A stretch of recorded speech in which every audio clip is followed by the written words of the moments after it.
Certain level पर पहुंच जाते हैं तब प्रीलिम्स और मेंस एक ही प्रतीत होते हैं। ऐसा नहीं है कि हम हिंदी माध्यम से अच्छा प्रयास नहीं कर सकते, अच्छी रैंक नहीं ला सकते हैं। कोशिश करें कि अपने प्रयासों को टारगेटेड रखें। विषय पर हमारे पास कुछ बोलने के लिए, कुछ लिखने के लिए पॉइंट्स होने चाहिए। जो भी हम नोट्स कोचिंग संस्थान में पढ़ते हैं, मंथली मैगजीन में, यूट्यूब चैनल पर पढ़ते हैं, मार्किंग किस प्रकार से होती है। डेफिनेटली कभी किसी विषय में थोड़ी लूज मार्किंग होती है, कभी टाइट मार्किंग होती है, लेकिन आपको अपनी कोशिश जारी रखनी चाहिए। के लिए एम लक्ष्मीकांत हो गई, BL ग्रोवर। अगर हम मॉडर्न इंडिया में कुछ डीप में जाना चाहते हैं तो हम उसे रीड कर सकते हैं। अपनी कमियों को दूर करके अपनी रैंक को इम्प्रूव कर सकते हैं। इसमें किसी दूसरे को दोष देना अधिक उचित नहीं है। Hello everyone, welcome to student. तो सभी हमारे साथ हैं सुनील सर, जिनका 264 रैंक के साथ UPSC में सिलेक्शन हुआ है। और सर हिंदी मीडियम में अगर देखा जाए तो फर्स्ट रैंकर यानी कि टॉपर है हिंदी मीडियम से। और इसके पहले सर IPS भी थे और सर का ये 4th अटैम्प्ट था। सर का ऑप्शनल जो है, जो कि हिस्ट्री है। तो आज हम सर से सर की जर्नी जानेंगे, उनकी क्या स्ट्रैटेजी रही, खासतौर पे हिंदी मीडियम्स का रिजल्ट्स क्यों आ रहा है, तमाम प्रकार की जो बातें हैं इस पर कवर करेंगे। तो अभी तक आपने चैनल को सब्सक्राइब नहीं किया तो चैनल को सब्सक्राइब कर लीजिए, इस वीडियो को लाइक करें एंड आपके जो भी क्वारीज होते हैं आप इंस्टाग्राम एंड फेसबुक पर मैसेज कर सकते हैं। अपना नाम और एजुकेशन बैकग्राउंड बताइए। मेरा नाम सुनील है, मैं राजस्थान के पाली जिले का निवासी हूँ। मैंने अपनी स्कूलिंग स्थानीय स्तर पर ही की तथा महर्षि दयानंद सरस्वती यूनिवर्सिटी अजमेर के ब्यावर स्थित कॉलेज से ग्रेजुएशन किया। 2017 से मैंने प्रिपरेशन की शुरुआत की थी। 2018 में मेरा सेकंड अटेम्प्ट था जिसमें इंटरव्यू कॉल था। 2019 की सिविल सेवा परीक्षा में मुझे IPS सेवा मिली तथा 2020 में मुझे 246 रैंक प्राप्त हुई है। ओके सो सर, जब आपने प्रिपरेशन स्टार्ट की थी तो उस टाइम पे आपने कहाँ से मोटिवेशन लिया कि आपको सिविल सर्विसेज या UPSC की प्रिपरेशन करना है? ऐसा उस समय मुख्यतः मेरी माता ने, मित्रों और अध्यापकों ने सिविल सेवा की परीक्षा हेतु मुझे प्रेरित किया था। जो भी आर्थिक और सामाजिक परिप्रेक्ष्य में समस्याएं थी उनका किस प्रकार से निवारण किया जा सकता है, तो इन सभी चीज़ों ने मुझे इस ओर प्रेरित किया। ओके सो जब आप सर 4 साल करीब पहले UPSC की जर्नी में आओगे तो उस टाइम पे जब आप प्रिपरेशन के फील्ड में आओगे तो सर रिसोर्सेज कलेक्ट करना कैसे स्टार्ट किया? क्योंकि कहा जाता है कि हिंदी मीडियम में रिसोर्सेज कम है या फिर रिसोर्सेज है तो उसमें भटकाव ज़्यादा है। या रिसोर्सेज काफ़ी स्कैटर्ड है, आपको इंटीग्रेटेड और टारगेटेड अप्रोच अपनाने की आवश्यकता होती है। एज सच अब हिंदी मीडियम में रिसोर्सेज की उतनी दिक्कत नहीं है।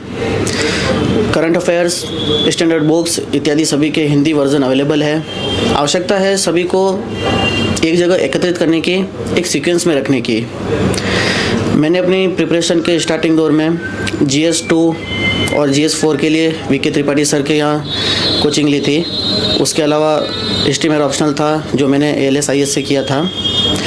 इसके अलावा जो भी छोटे सब्जेक्ट्स हैं लाइक एनवायरनमेंट, इंटरनल सिक्योरिटी, इनको आप सेल्फ कर सकते हैं। कोशिश कीजिए कि जो भी पढ़ रहे हैं उनके शॉर्ट नोट्स बना लीजिए ताकि रिवीजन करने में आसानी हो। ओके सो सर, अब हम बात करें आपके प्रीलिम्स की स्ट्रैटेजी की, तो प्रीलिम्स की स्ट्रैटेजी बताइए कि आपने प्रीलिम्स के लिए खासतौर पे कैसे तैयारी करी, कौन सी बुक्स पढ़ी? स्टार्टिंग फेज में हो सकता है कि आपको लगे कि प्रीलिम्स और मेंस अलग है, बट जब आप एक सर्टेन लेवल पर पहुंच जाते हैं तब प्रीलिम्स और मेंस एक ही प्रतीत होते हैं। कोशिश करें कि जो भी चीज़ पढ़ रहे हैं उसके फैक्ट्स और एनालिटिक्स दोनों को एक ही जगह रखने की कोशिश करें। फैक्ट्स आपके प्रीक को मजबूत करेंगे और एनालिटिक्स पोर्शन मेंस को मजबूत करेगा। कुछ भी टॉपिक, कोई भी विषय like election commission, NITI Aayog क्या है, कैसी संरचना है, क्या कार्य करते हैं, ये आपको प्री में मदद करेंगे। जबकि इनकी क्या विशेषता है, क्या महत्व है, क्या समस्या है, ये आपको मेंस में मदद करेंगे। राइट। सो दोनों को इंटीग्रेटेड रखें। रिसोर्सेज आपके पास अवेलेबल है, daily newspaper, YouTube channel, current के लिए मंथली मैगजीन, दोनों को या तीनों जो आपके पास माध्यम अवेलेबल है रिसोर्स के, उनमें जो कॉमन चीज़ें आ रही है सभी को एक जगह लेने की कोशिश करें ताकि रिवीजन करने में आसानी हो और अधिक से अधिक टेस्ट लगाएं। ओके सो जो वैकल्पिक क्वेश्चंस होते हैं तो उनको कैसे पढ़ते थे सर, और प्रीवियस ईयर के अगर क्वेश्चंस पेपर देखे जाएं तो उनका क्या रोल है? प्रीवियस ईयर्स का बहुत ही महत्वपूर्ण रोल है। आपको पता चलता है कि किस प्रकार से प्रश्न पूछे जा रहे हैं और उनके आंसर करने की अप्रोच क्या होगी। केवल प्रश्न पढ़े नहीं, कोशिश करें कि कुछ प्रश्नों के उत्तर लिखे भी जाए और सहपाठियों से अथवा अध्यापकों से चेक करवाएं। Right sir. So Hindi medium में कहा जाता है कि ट्रांसलेशन को लेकर प्रॉब्लम होती है, जो प्री के क्वेश्चंस होते हैं, तो उसके बारे में देखिए, डेफिनेटली ट्रांसलेशन में थोड़ी दिक्कत आती है, बट उससे घबराए नहीं। इस लेवल पर आपकी इंग्लिश भी कम से कम इतनी मजबूत होनी चाहिए कि आप उस सवाल को समझ सकें। अतः एक्सक्यूज़ देने से बढ़िया ऑप्शन है कि आप अपनी तैयारी को मजबूत करें। दिक्कत है, बट दिक्कत के अनुरूप अपनी तैयारी को मजबूत करेंगे तो उस दिक्कत से उत्पन्न होने वाली नकारात्मक चीज़ों को कम कर सकेंगे। Right sir, okay. और मेंस की स्ट्रेटजी की बात करें तो सर उसके बाद मेंस के लिए यही है कि आपने जो मेहनत प्री में की है उसे भुलाए नहीं। प्री की मेहनत एज इट इज़ आपके मेंस में काम आएगी। जो भी फैक्ट्स, डेटा है, रिपोर्ट्स, रैंकिंग सभी आपके काम आएंगे मेंस में। जब भी आपको किसी चीज़ के पक्ष में लिखना होगा या विपक्ष में लिखना होगा, आप उस डेटा का प्रयोग कर सकेंगे। दूसरी चीज़ आती है मेंस में चीज़ों को इंटरलिंक करना। कोई भी टॉपिक्स आप पढ़ते हैं तो मेन हेडिंग्स याद रखिए, उसके माध्यम से आप चीज़ों को इंटरलिंक कर पाएंगे। Right sir. और अधिक से अधिक टेस्ट लिखने की कोशिश करें, क्योंकि इससे निरंतर सुधार संभव हो पाएगा। ओके। और आंसर राइटिंग के लिए क्या करते थे? आंसर राइटिंग सच में सलाह यह नहीं दूंगा कि आप अपनी तैयारी के स्टार्टिंग स्टेज में ही इसमें लग जाए, क्योंकि उस समय आपके पास इतना नॉलेज नहीं होगा कि आप सभी चीज़ों को एक वृहद परिप्रेक्ष्य में देख पाएँ। थोड़ा सा समय बीत जाने दें, खुद में थोड़ा कॉन्फिडेंस लाएं और फिर तैयारी की शुरुआत करें। स्टार्टिंग में भले ही आपके मार्क्स कम आए, बट उसे छोड़े नहीं। ओके। और जो प्री और मेंस की आंसर राइटिंग टेस्ट सीरीज वगैरह होती हैं या फिर मॉक टेस्ट होते हैं, उनकी क्या? या मॉक टेस्ट ज़रूरी है। डेफिनेटली आप कोचिंग संस्थान ज्वाइन करके मॉक टेस्ट दे सकते हैं, अथवा सेल्फ घर पर भी लगा सकते हैं, बट लगवाने ज़रूरी है। नहीं लगाएंगे तो आपको अपने स्तर का पता नहीं चलेगा। ओके। और इंटरव्यू की बात करें तो सर इंटरव्यू के लिए आपने क्या पूछा? इंटरव्यू स्टेज पर जो भी आपके पास नॉलेज है डेफिनेटली वो काम आएगा। विभिन्न संस्थान इस दिशा में तैयारी करवाते हैं। पर्सनैलिटी को आप एक दिन में चेंज नहीं कर सकते। आपके पास जो अपना पर्सनैलिटी डेवलपमेंट हो चुका है वही आपका फाइनल है। सो उसमें अननेसेसरी चेंज की कोशिश न करें। छोटे मोटे एरर्स को दूर किया जा सकता है। ओके। सो सर आपके मन में, जैसे आप IPS ऑलरेडी थे और इस बार आपने जो अटेम्प्ट दिया होगा, तो सर उस टाइम पे आपने ये नहीं सोचा कि हिंदी मीडियम में देखा जाए तो रैंक उतना अच्छा नहीं आता है और मैं फिर से क्यों उतना एफिशिएंसी के साथ मेहनत करूँ कि IAS पोस्ट के लिए? देखिए, अगर आप मेहनत करते हैं तो आपको सक्सेस भी ज़रूर मिलती है। हो सकता है चुनौती आए राह में, लेकिन आप कोशिश करना नहीं छोड़ सकते। ऐसा नहीं है कि हम हिंदी माध्यम से अच्छा प्रयास नहीं कर सकते, अच्छी रैंक नहीं ला सकते हैं। कोशिश करें कि अपने प्रयासों को टारगेटेड रखें, एकत्रित रखें और मल्टी डायमेंशनल अप्रोच को वास्तव में लागू करने का प्रयास करें। Right sir. ओके। सो रिवीजन की बात करें तो रिवीजन आप कैसे करते हैं सर? रिवीजन प्योरली अपनी स्ट्रेटेजी पर होना चाहिए। ऐसा ना करें कि पास वाला क्या कर रहा है।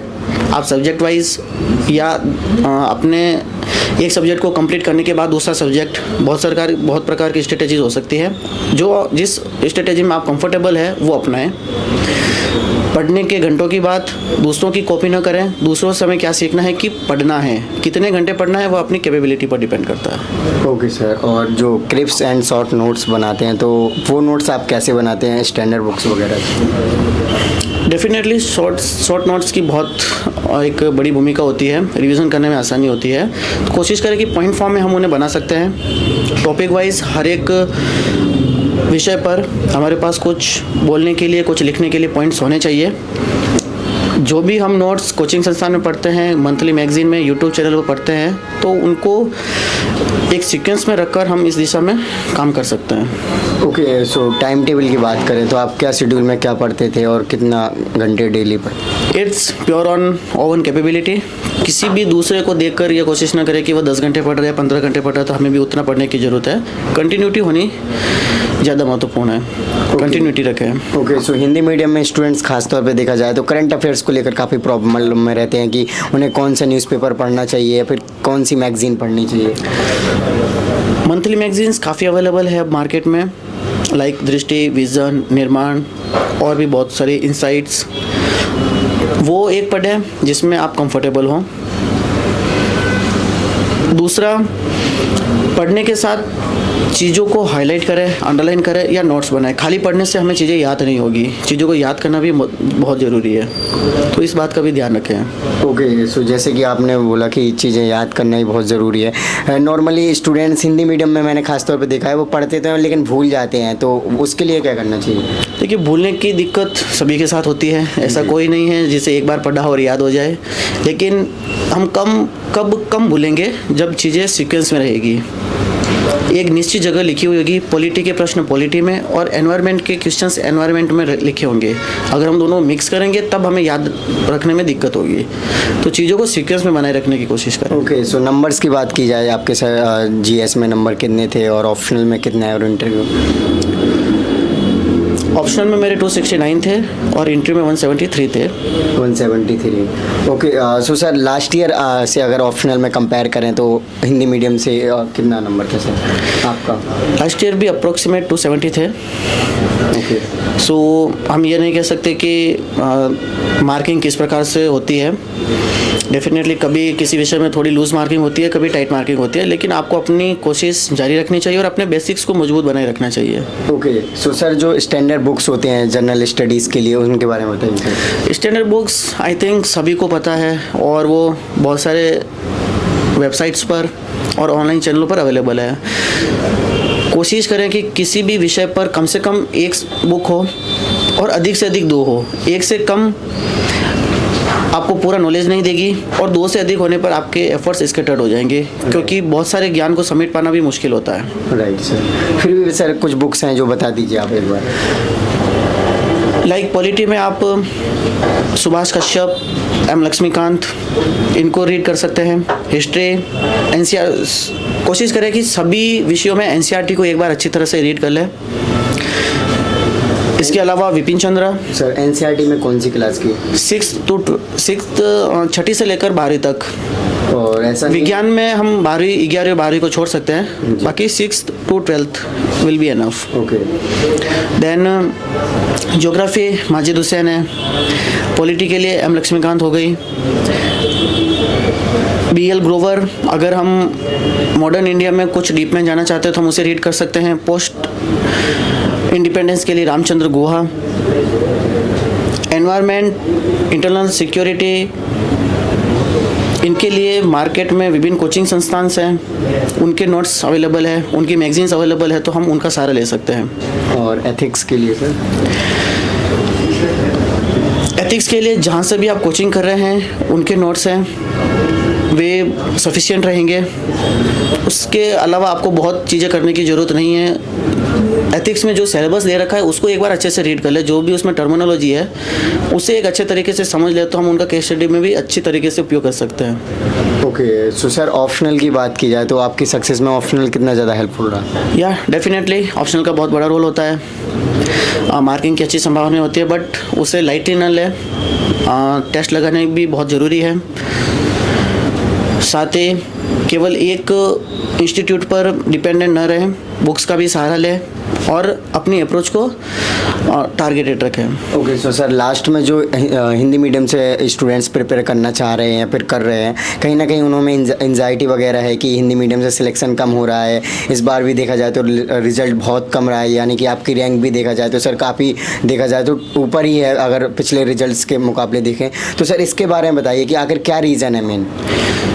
देखिए, हम अपनी कमियों को दूर करके अपनी रैंक को इम्प्रूव कर सकते हैं। इसमें किसी दूसरे को दोष देना अधिक उचित नहीं है। अपनी कमियों को सुधारें तो डेफिनेटली रैंक इम्प्रूव करने में मदद मिलेगी।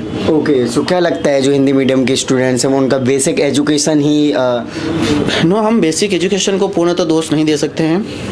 हर एक व्यक्ति की अपनी क्षमता अलग होती है, अपनी क्षमताओं के अनुसार फील्ड अलग होता है। सो अपनी क्षमताओं को पहचाने पहले तो कोई ज़रूरी नहीं है कि सिविल सर्विसेज के फील्ड में ही आए, और सिविल सर्विसेज के फील्ड में आ भी गए हैं तो मन लगाकर तैयारी करें, सभी चीज़ों को सभी एंगल से देखने की कोशिश करें तो डेफिनेटली सुधार आएगा।